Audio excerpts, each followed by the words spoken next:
Hello everyone, আসসালামু আলাইকুম। কী অবস্থা সবাই? আমি মেহেজাবিন লিজা কিচেন থেকে আপনাদেরকে ওয়েলকাম জানাচ্ছি আবারও নতুন একটা ভিডিওতে। নতুন একটা বড় ভিডিও নিয়ে আসলাম আপনাদের মাঝে। আজকের রেসিপি হচ্ছে আপনার লেজের ভর্তা।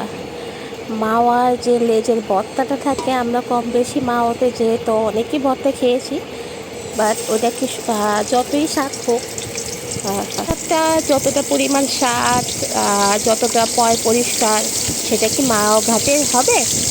চলেন আপনাদের সাথে নিয়ে আবারও রেসিপিটা শুরু করি। আমি লেজ আর আপনার মাথা দিয়ে আজকে ভর্তাটা করব, কারণ যেহেতু আমার বাসায় এই দুই পিসই ছিল। আর যারা লেজ খেতে পছন্দ করে তারা ফ্রোজেন করে রেখে দিতে পারেন ফ্রিজে। তো একবারে অনেকগুলো লেজ হয়ে গেলে আপনি দেখা গেছে যে ভর্তাগুলো অনেক বেশি হবে।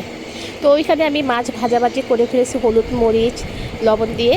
তো এখানে শুকনা মরিচ ভেজে নিলাম ছয়টা পাঁচটা আপনার সরষা তেল দিয়ে। এখন আমি এইগুলোর কাঁটা ছাড়াবো, একদম কেয়ারফুলভাবে কাঁটাগুলো বের করে নিতে হবে, কারণ কাঁটা যদি একটা থেকে যায় তাহলে গলায় বাজতে পারে। তো আমি এক এক করে সম্পূর্ণ সব বিশ্বাস করেন অনেক কাঁটা ছিল, বলার বাইরে। যাই হোক, তো কাঁটাগুলো বাছার পরাই যে আমি এক সাইডে সব করে নিয়েছি। এখন আমি যে শুকনো মরিচগুলো সরষা তেলে ভেজে নিয়েছিলাম সেগুলো এখন ভালো করে কচলায় নেব, হাতের সাহায্যে। আর কিন্তু হাত ওয়াশ করে নিয়ে নিছি। তাই সবসময় আমি যে কিছুই করি হাতটা ভালো করে ধুয়ে নেই, কারণ এটা খাবারের জিনিস, হ্যাঁ, এটা সবাই খাবে।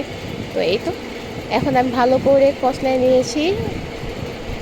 এখানে আমি একটু অল্প পরিমাণ লবণ অ্যাড করব, আর কাঁচা যে পেঁয়াজটা থাকে সেটা আমি ব্যবহার করব এখানে।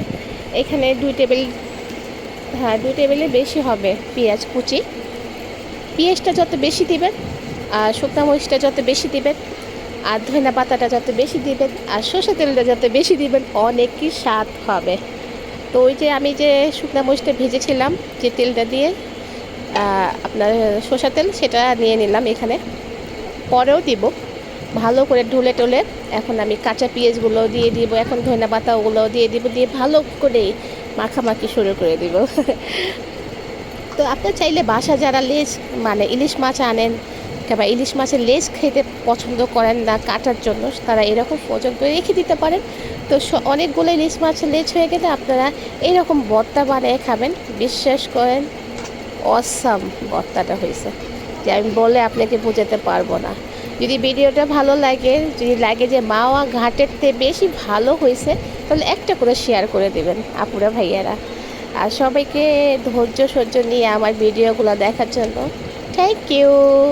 আপনাদের সবাইকে অনেক বেশি ভালোবাসি, সবাই অনেক বেশি ভালো থাকবেন আমার ফ্যামিলি মেম্বার হিসাবে। দেখেন কত সুন্দর হয়েছে না? আর খেতে এর থেকে আরও বেশি মজা হয়েছে। তো সবাই অনেক বেশি ভালো থাকবেন। আমি একটু মেখে নেব আজকে। আমি রুই মাছ, তারপরে আপনার শুটকি দিয়ে আলু দিয়ে সাদা ভাত, লেবু, আর ওই যে লেজের ভর্তা, ইলিশ মাছের লেজের ভর্তাটা মাওয়ার ঘাটের, সেই রকম করে ওর থেকে ওর বেশি মজা হয়েছে। বিশ্বাস করেন আপনারা একবার হলে বানিয়ে খাবেন। সবাই অনেক বেশি ভালো থাকবেন, সুস্থ থাকবেন। ভিডিওটা ভালো লাগলে শেয়ার করে দেবেন। Thank you so much watching my video. আল্লাহ হাফেজ। অসাম অসাম, বলার ভাষা নাই। বাই।